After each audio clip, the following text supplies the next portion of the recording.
não agir, se Deus não fizer, não adianta a gente ficar elaborando planos. Vai ser muito frustrante a gente elaborar planos e no final os planos não vão dar em nada. Então, quando a gente está cercado, quando a gente está encurralado, quando a gente está em desvantagem, a única coisa a fazer é se colocar nos pés do Senhor. Mais nada vai dar certo. Às vezes a gente fica assim, eu vou fazer isso, não, eu vou fazer aquilo, eu vou chamar o fulano. Faz nada. Se coloque nos pés do Senhor. Amém. Amém? Amém. Vamos ler só esse versículo 18, do 18 até o 20. Jesus, aproximando-se, falou-lhes, dizendo: toda a autoridade me foi dada no céu e na terra.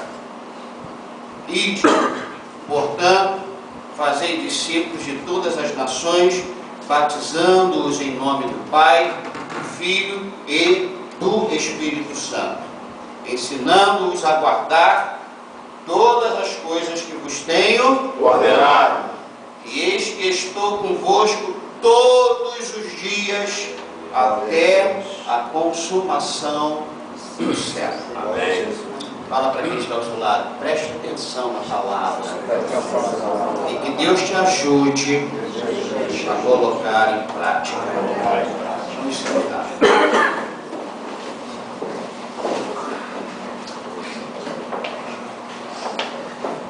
Deixa eu descrever para você esse texto que a gente tem lido aqui muitas e muitas vezes, porque nossa igreja está sendo ordenada pelo Senhor para essas duas tarefas de evangelismo e discipulado. Jesus está aqui no momento de despedida, porque ele está a alguns minutos, algumas horas de ir para o céu, se sentar à direita do Deus Pai. E ele deixou 11 discípulos que ele trabalhou 3 anos. Estes 11 discípulos ainda não tinham o que caracteriza a igreja, que é o Espírito Santo agindo no seu interior. Então os discípulos estavam exatamente iguais a Israel. O Espírito de Deus não tinha se derramado em cada pessoa no povo de Israel. Razão pela qual Israel pecava, levantava, pecava, levantava, pecava, levantava, pecava, levantava, e viveu mais caído do que em pé. A diferença da igreja para Israel é que a igreja ela foi inundada pela pessoa do Espírito Santo. Cada vida, cada pessoa que fazia parte da igreja tinha dentro de si o Espírito Santo. Nesse momento aqui, Jesus está dando estas ordens, mas eles estavam tão vazios do Espírito, não tinham recebido ainda o Espírito. De repente, seria por exemplo, algo arriscado deixar essas ordens para as pessoas que não tinham ainda aquele poder. Hoje eu mandei para o grupo dos discipuladores aquele texto de Atos 1:8. Mas recebereis poder ao descer sobre vós o Espírito Santo. E chegou um momento em que isso aconteceu na igreja. E depois que isso aconteceu na igreja, eles cumpriram, eles obedeceram a esta ordem que Jesus deu. Eu confesso, meus irmãos, que ao longo destes 30 anos de ministério, eu nunca encontrei tanta dificuldade, e apesar de existirem muitas dificuldades, mas eu não encontrei tanta dificuldade como eu estou encontrando agora para fazer discípulos.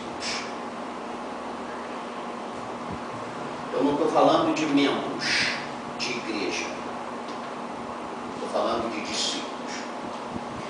E cada período da história, se você analisar a Bíblia, que tem o seu nosso manual histórico e bíblico, teológico e espiritual, cada período da história existiram desafios, obstáculos que forçaram, impediram, dificultaram o avanço da igreja com os seus alvos de evangelismo e discipulado.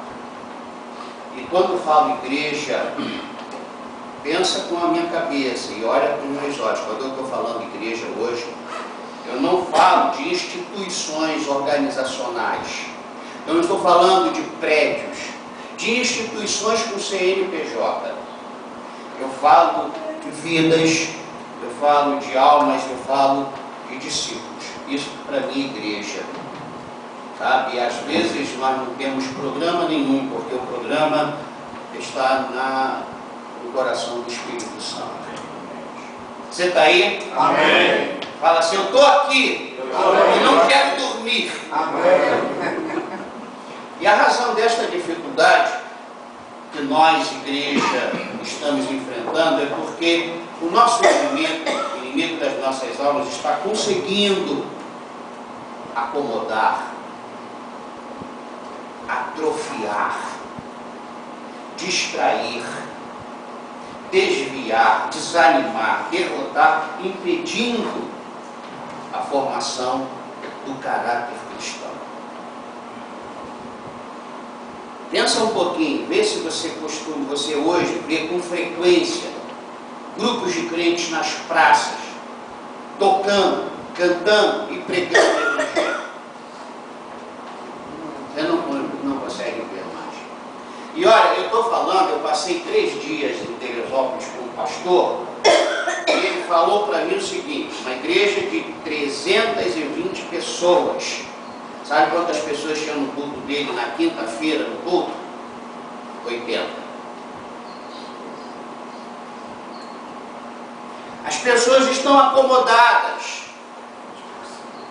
As pessoas estão atrofiadas. As pessoas só fazem quando elas vão ganhar alguma coisa, porque quando elas não vão ganhar, elas não fazem. E a razão desta dificuldade é que está havendo acomodação, atrofiamento, distração, desvio, desânimo e derrota. Pensa bem, se você não está acomodado em fazer aquilo que você pensou fazer, não porque Deus mandou fazer, mas porque é o que você gosta e quer fazer. Para pensar nisso. Nós não nos pertencemos se somos discípulos. Nós somos propriedades exclusivas do Senhor. É o que diz o apóstolo Pedro, lá na sua primeira carta, capítulo 2, versículo 9. Você não tem direito de decidir como você vai servir a Deus. A partir do momento que fala assim, eu decidi isso, vou fazer isso, você está desconsiderando o programa de Deus na sua vida.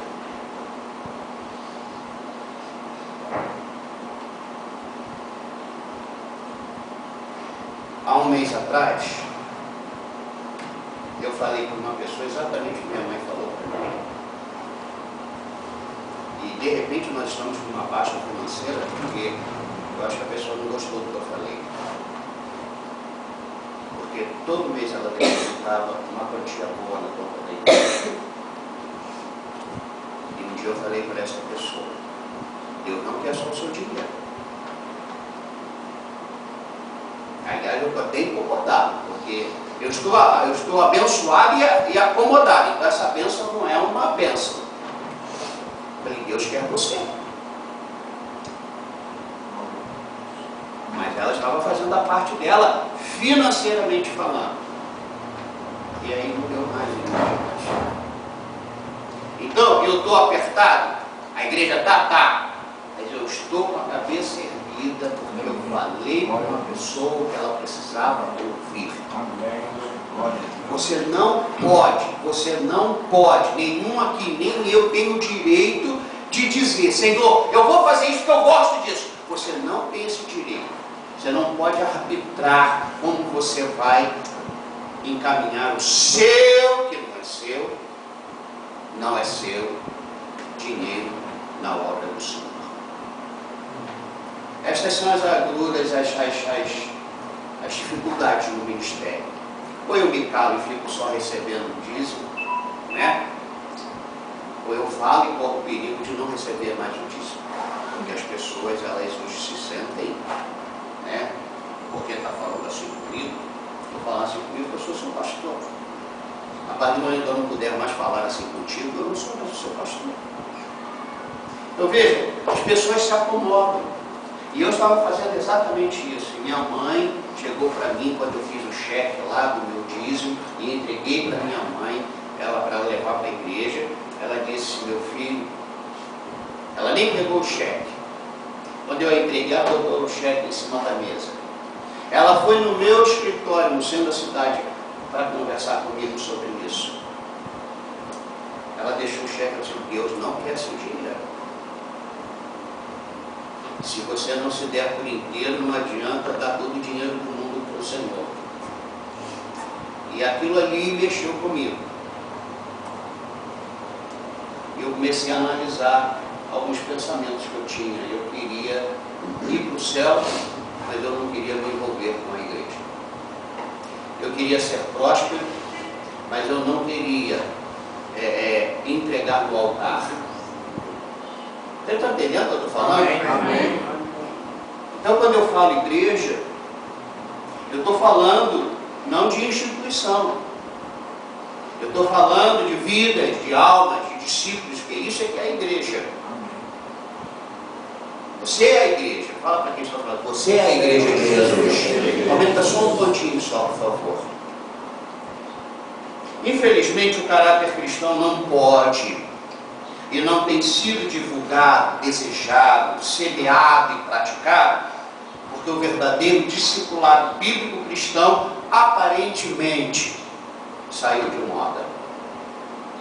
Aquilo que Jesus fazia com os discípulos, aquilo que aparentemente não dá ibope, mas nós não estamos aqui para dar ibope, nós estamos aqui para obedecer o Senhor. O nosso alvo tem que ser obedecer o Senhor, nem que seja para entrar na cova dos leões. E eu quero fazer de vocês, gente, discípulos. Quando vocês vierem aqui, eu quero fazer de vocês discípulos do Senhor. Entendeu isso que eu falei? Amém. Estou pedindo muito a Deus para me dar um temperamento diferente. Aliás, Deus não vai tirar o temperamento com o qual Ele me criou. Deus não tira, não remove o temperamento da gente. Eu li um livro, eu aconselho você, Temperamentos Controlados pelo Espírito Santo. Existem 4 tipos de temperamentos. Não vou entrar agora, senão eu vou ficar empolgado com a questão, mas são 4 tipos de temperamentos. Tim LaHaye escreveu isso, um livro de capa amarela. O Espírito Santo controla os temperamentos. Temperamentos controlados pelo Espírito Santo. Então, Deus, você que é uma pessoa colérica, você não vai deixar de ser colérico. O Espírito Santo vai controlar este espírito colérico pelo qual você foi criado. Então, eu não estou pedindo a Deus para mudar meu temperamento, mas para controlar meu temperamento e não deixar de falar o que eu preciso falar. Então, eu quero falar para vocês o seguinte: mesmo assim, com toda essa dificuldade, perdendo gente porque está ouvindo o que precisa ouvir, eu preciso continuar obedecendo ao Senhor, independentemente se está fácil ou difícil. Antigamente, João Batista falava raça de víboras, a raça de víboras ia embora. Mas quem não era raça de víbora ficava para servir ao Senhor.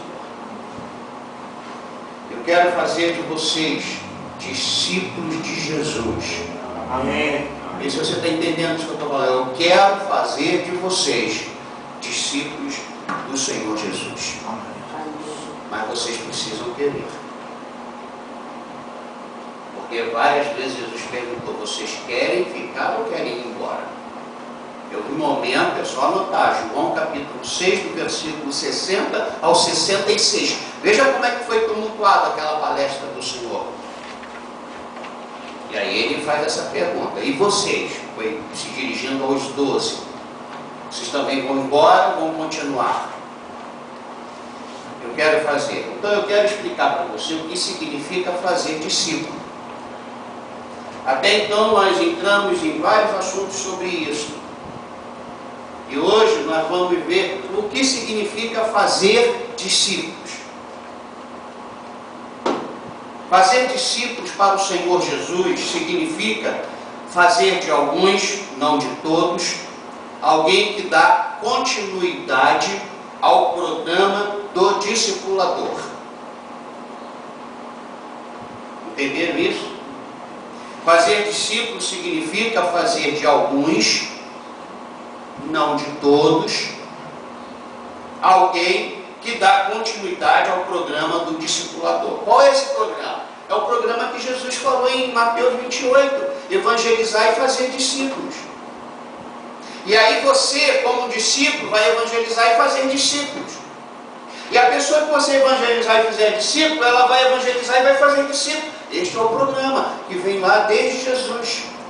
Jesus pregou para as multidões, mas as multidões foram salvas? Não, mas Jesus tinha ali, nesse momento que ele falou isso em Mateus 28, ele tinha ali pouquíssimas pessoas em relação a grandes multidões, que o comprimiam, o apertavam. Olha para mim, presta atenção nisso. A palavra discípulo quer dizer aprendiz. A palavra discípulo quer dizer aluno. A palavra discípulo significa alguém que se submete. Isso é um discípulo. Não se submete a uma ordem doida, louca, uma tirania, uma ditadura. Não. Mas um programa que vem desde Jesus, que tem Jesus como mestre deste programa. Vocês estão entendendo? Diga amém. Amém. Fala para a pessoa que está ao seu lado, não durma em nome de Jesus. Discípulo é todo aquele que é informado e formado com a cultura do reino de Deus, que tem um compromisso absoluto com o Senhor Jesus, de segui-lo, viver seus ensinamentos como marido, esposa, pai, mãe, filho, cidadão, identificando-se com a sua proposta. Então nós temos que ser discípulo como marido, como pai, como filho, como cidadão nesta terra. Se nós não somos isso com a cultura do reino de Deus, nós não somos discípulos do Senhor. Nós fazemos parte de uma igreja, instituição, organização, um prédio, mas a gente não faz parte da igreja do Senhor Jesus. Você está entendendo? Amém. Eu quero fazer de vocês discípulos do Senhor. Amém. Este é o meu compromisso e Deus me chamou para isso.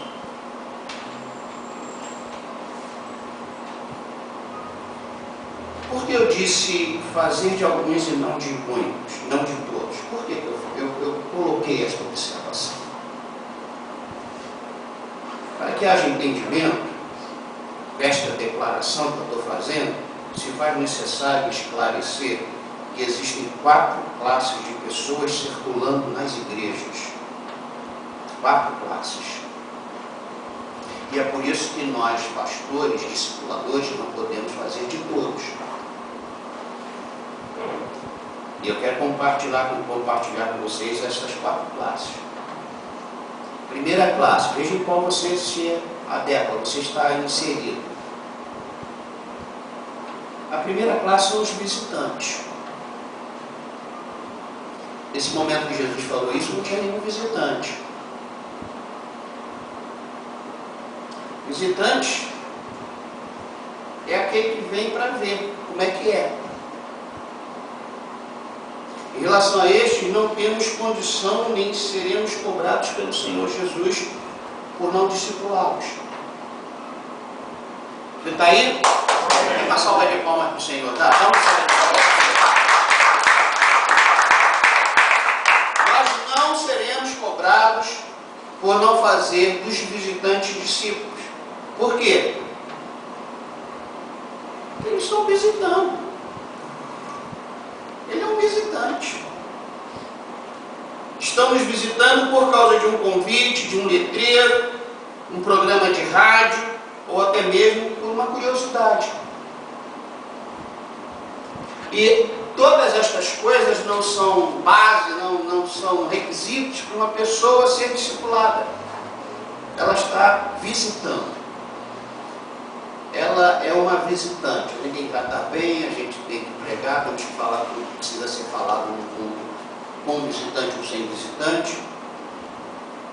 Agora, eles precisam retornar para que comece a haver a possibilidade de um discipulado na vida deles. Eu estou sentindo calor aqui demais. Então, não.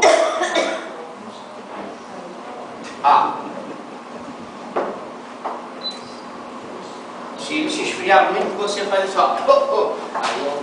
Tá? Então, a primeira classe é visitante.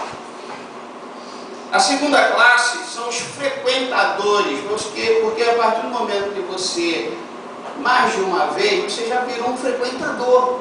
Você toma café, as pessoas tomam um cafezinho, as pessoas já sabem tudo sobre a nossa igreja. Também não temos condição, nem seremos cobrados pelo Senhor Jesus por não discipular essas pessoas, que apenas voltaram, mas ainda não assumiram nenhum compromisso. E não se pode exigir destas pessoas frequência, pontualidade, dízimos, ofertas, e nem eles podem exigir nada de nós. O que eles precisam é subir um outro degrau para um relacionamento. Estão entendendo? Está claro?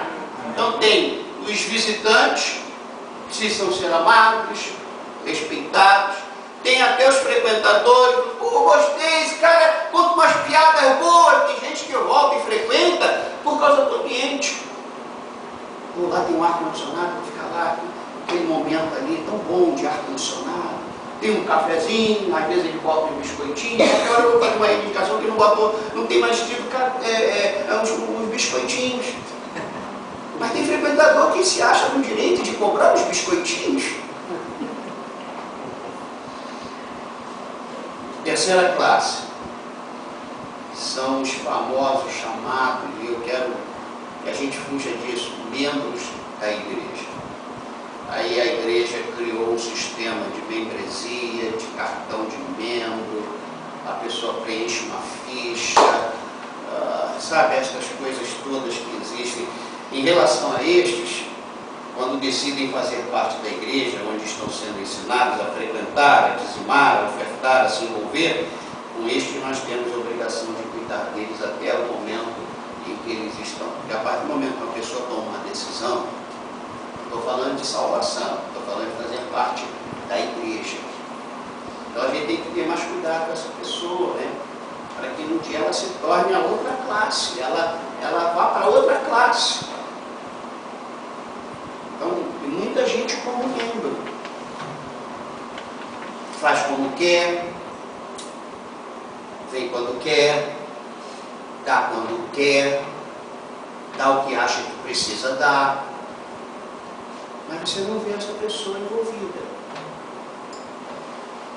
Mas tem a quarta classe, para onde eu quero levar vocês. Então você tem que botar isso na sua cabeça o seguinte: o visitante chega apenas num lugar onde você recebe uma pessoa, você não mostra toda a sua casa para todo mundo que vai na tua casa. Mostra? Você não mostra. Quando a pessoa vai a primeira vez e tal, você não tem muita intimidade, ela foi visitar, você botar ela na sala. Na melhor das hipóteses, deixa ela ir ao banheiro se ela desejar, se ela pedir. Mas aí aquele papo, aquela conversa, começou a haver uma sintonia, como diz aí na gíria, houve uma química, né? Como diz na moda, e aquela pessoa te levou na casa dela também, te deixou na sala, permitiu você ir ao banheiro, aí marcaram um outro encontro na tua casa agora novamente, e aí você começou a gostar, essa pessoa deixou de ser uma visitante, aí você já levou ela para a cozinha, porque você está terminando de preparar o bacalhau lá para vocês jantarem, e vem aqui comigo, não é uma cozinha americana, é construção antiga, aí você levou ela lá para a tua cozinha. Ela já conheceu a cozinha e encostou na porta da cozinha, já olhou para a área de serviço. Ela já começou a ser uma frequentadora. Aí acabou aquele encontro, mês que vem, olha, ô fulano, vem aqui, eu preparei pizza aqui para você. Aí a pessoa volta. Aí você mostra a casa, você mostra um outro cômodo para ela.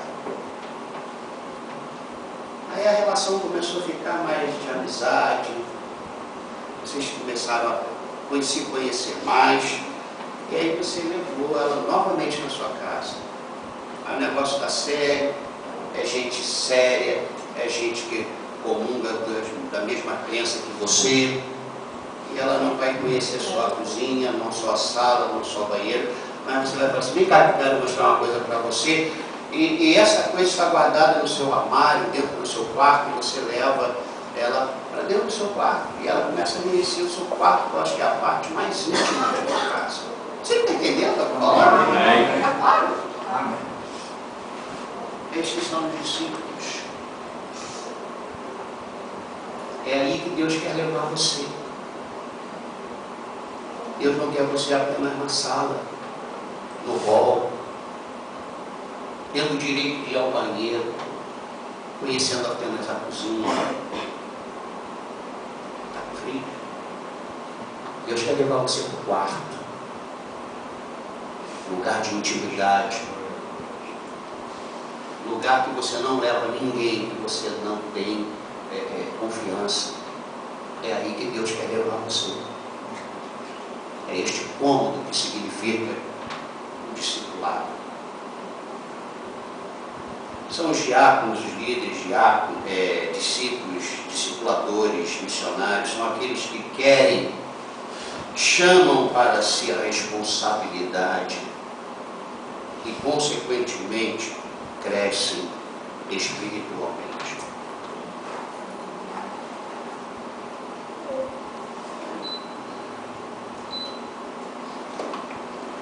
É para esse lugar que eu quero levar vocês. Porque ao longo dos anos, eu tenho visto pessoas sendo assistidas apenas na sala. Eu quero fazer isso com vocês.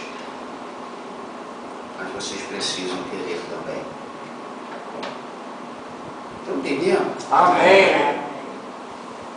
Vamos continuar. Fazer discípulos para o Senhor Jesus significa transmitir vida.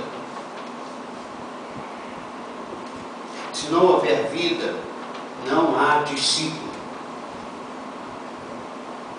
E vida não se transmite pelo celular, nem pelo fax, nem tampouco por correspondência. Você precisa abrir seu coração, você precisa vir no gabinete. Precisa haver uma transmissão de vida, de experiências. E eu quero fazer isso com vocês. Mas vocês precisam querer. Estão aí? Amém. Eu estou chamando as pessoas para o gabinete. Essa semana eu marquei com 3. Hoje eu já cobrei 2. Nós temos que transmitir vida. Fazer discípulos para o Senhor Jesus, para fazer isso, tem que haver espaço para sermos pessoas, gente, para tratarmos o caráter, para crescer na graça e no conhecimento de Cristo. O Senhor Jesus trabalhou desta maneira. Depois que todo mundo foi embora e não apedrejou aquela mulher, Jesus chamou aquela mulher, veio no gabinete em pé ali na rua. Você não pode mais fazer isso. Vá e não peques mais. Jesus não fez o seguinte: olha, eu entendo a tua vida, você não tem outra maneira de ganhar dinheiro, aos pouquinhos vai largando. Não, Jesus foi radical. Vá, não peques mais.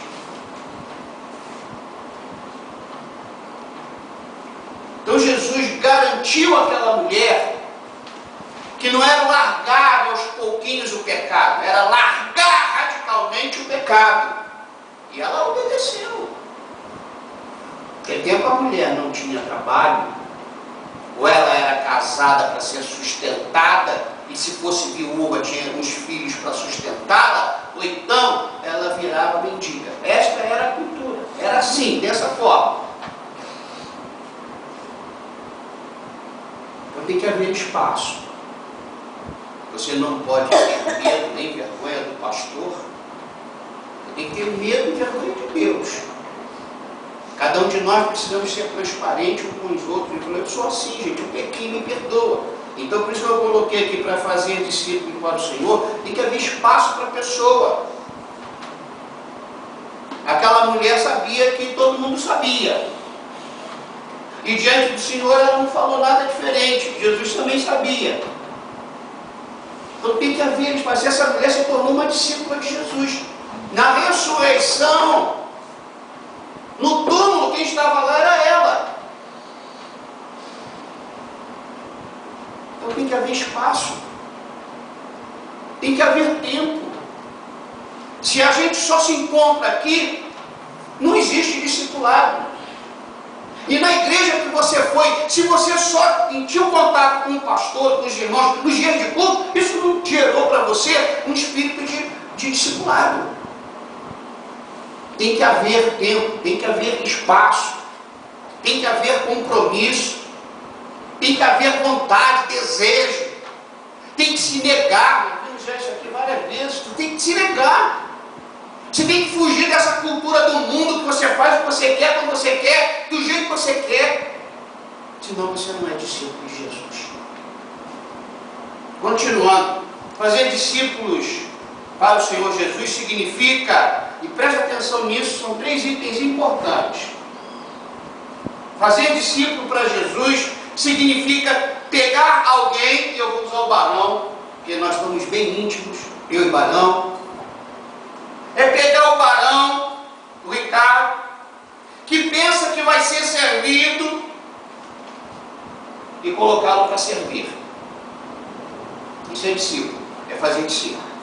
Vem cá, Barão, o cara me envolveu. Não, você tem que se envolver, Barão. Que isso? Tem uma tarefa para você. A irmã Diná precisa de você. Você tem que ir lá. E pronto, ele assumiu para ele pegar a mãe da Helena todo o culto. Eu, como discipulador, com o ensinamento que eu tive, eu tenho que falar, Barão, você não está aqui para ser servido. Você está aqui para servir. E isso é fazer discípulo de alguém que pensa que será servido e põe ele para servir. O segundo item a gente significa pegar alguém no nível do vale, lá embaixo, e o levarmos para o nível do monte. E quando eu escrevi isso, é porque eu estava meditando no texto do Monte da Transfiguração, que Jesus não levou os 12 para cima, e os 9 ficaram lá embaixo, mas os 3 subiram para o monte. Quais foram os 3? Vocês sabem quais foram os 3? Fala alto. Mais alto. Tiago, João e Pedro. Fazer discípulo. E olha, Pedro foi entre aspas, o chefe da igreja. Tiago foi o bispo de Jerusalém. E João, veja o que ele escreveu, o Evangelho, o Apocalipse. Então, só faz coisas desse jeito no reino quem é tirado lá de baixo e é levado lá para cima. É quem é tirado lá do vale e que não tem nem condições de libertar um endemoniado, que é o que é tratado nesse capítulo que fala do Monte das Transfigurações, do Monte da Transfiguração. E fazer discípulo para o Senhor Jesus significa pegar alguém no nível de espectador para trabalhador. Isso é fazer discípulo. Qual foi a tarefa que Jesus deu para os 70 logo no início? Qual é que Jesus mandou 70 fazer? 70 pessoas fazerem o quê? Não sabem não? Oi? Evangelizar. Vão